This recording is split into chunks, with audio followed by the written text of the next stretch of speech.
আমি করে আসলাম মাত্র, মাথাটা আশ্রয় নেই।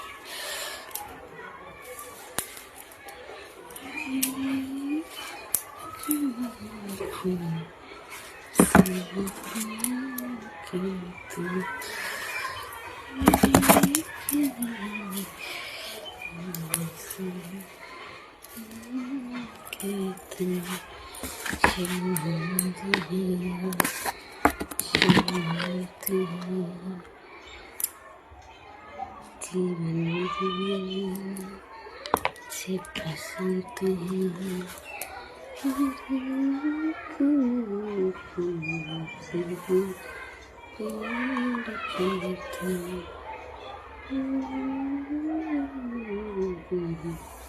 इसे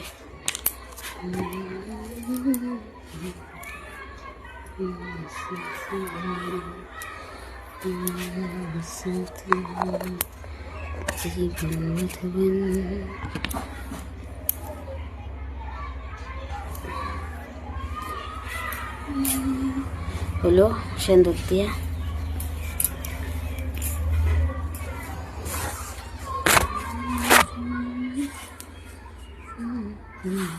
গীতা পাঠ করি একটু।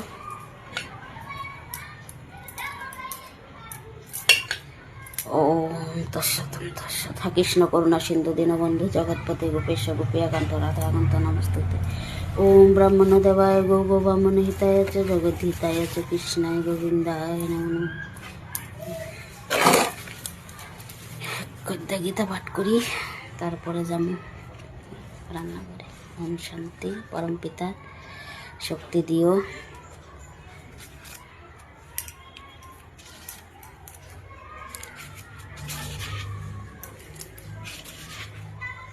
চতুর্থ অধ্যায় জ্ঞানযুগ। শ্রী ভগবান বলিলেন, আমি পূর্বে এই অব্যয় জ্ঞানযুগের কথা সূর্যকে বলিয়াছিলাম। পরে সূর্য তার পুত্র বৈবস্বত মনুকে, আবার মনু তার পুত্র ইক্ষ্বাকুকে বলিয়াছিলেন। হে পরস্তব, রাজসিগণ বংশ পরম্পরা ইহা জ্ঞাত হন, কিন্তু কালের আবর্তনে সেই যুগ নষ্ট হইয়াছে। তুমি আমার ভক্ত ও সখা, সেজন্য তোমাকে এই পুরাতন গুহ্যতত্ত্ব জ্ঞান যুগের বিষয় বলিলাম।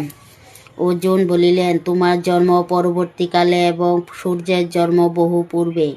এতবে তুমি সূর্যকে এই যুগ সম্বন্ধে বলিয়াছ, তাহা কিরূপে বুঝিব? শ্রী ভগবান বলিলেন, হে অর্জুন, আমার ও তোমার জন্ম বহুবার হইয়া গিয়াছে। আমি তাহা বিদ্যাশক্তির প্রভাবে সবেই জানি, কিন্তু তুমি অবিদ্যায় আচ্ছন্ন থাকায় তাহা জানো না। আমি সবার ঈশ্বর ও জন্ম মৃত্যু বিরহিত। আমি নিজ প্রকৃতিতে আশ্রয় করিয়া নিজ মায়া প্রভাবে নিজেকে সৃষ্টি করি।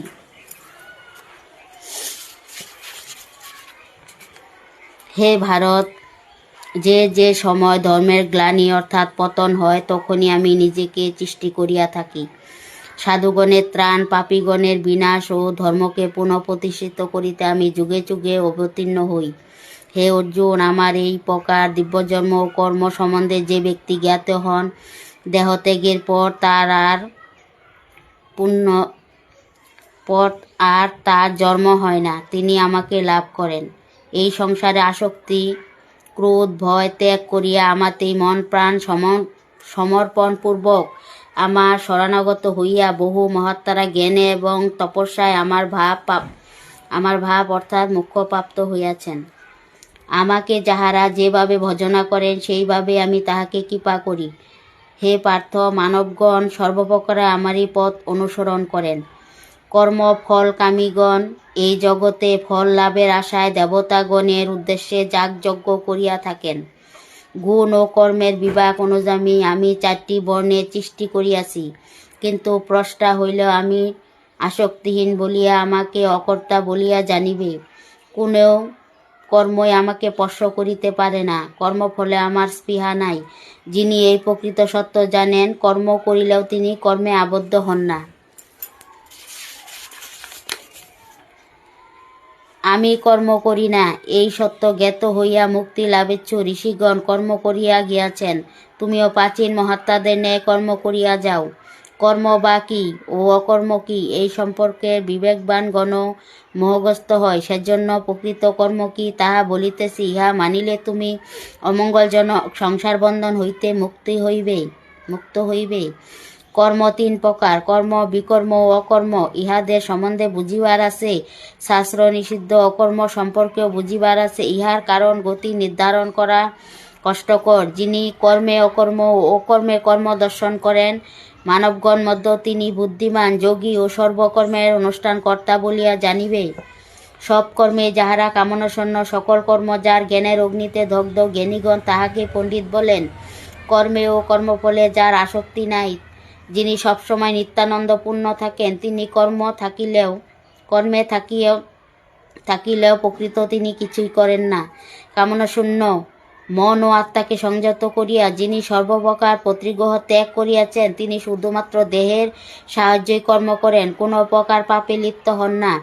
যিনি বিনা চেষ্টায় যাহা পান তাহাতেই সন্তুষ্ট, যার কাছে সুখ দুঃখ সমান, যিনি সিদ্ধি বা অসিদ্ধিতে সমান জ্ঞান করেন, তিনি কর্ম করিয়াও কর্মফলে আবদ্ধ হন না।